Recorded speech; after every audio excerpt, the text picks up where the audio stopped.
সাবান বাছাই করার সময় কিছু বিশেষ জিনিস কি মাথায় রাখা উচিত? খুব কি দুঃখিত হবে যদি আমি বলি যে আমি গত 40 বছর সাবান মাখিনি, আমাকে খুব অপরিচ্ছন্ন মনে হচ্ছে না।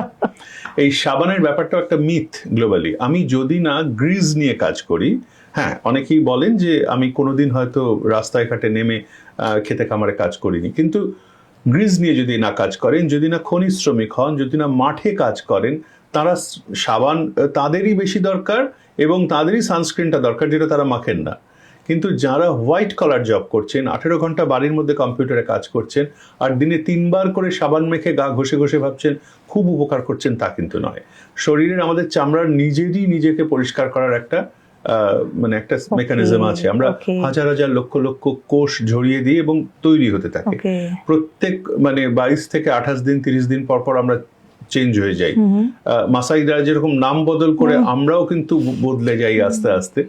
সেই বদলটা আমরা বুঝতে পারি না। এই যে আমি হেঁটে ঢুকলাম, লক্ষ লক্ষ কোষ ঝরে চলে গেল, কিন্তু লক্ষ লক্ষ কোষ তৈরি হচ্ছে, মানুষের রিজেনারেটেড হচ্ছে। মানে এটা কন্টিনিউয়াস প্রসেস। সাপের মতো বছরে একবার খোলস ছাড়া নয়, প্রত্যেক মুহূর্তে আমরা নতুন হচ্ছি। এর উপর যদি ঘষে ঘষে ঘষে ঘষে স্কিনের সেই ব্যারিয়ার ফাংশনটাকে আমরা তুলে দিই সাবান দিয়ে, তাহলে ক্ষতি হয়।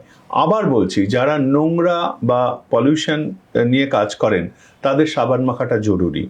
যারা একটা হাসপাতালে কাজ করছেন তাদের হাতে সাবান দেওয়া, তাদের মুখে সাবান দেওয়া অবশ্যই জরুরি।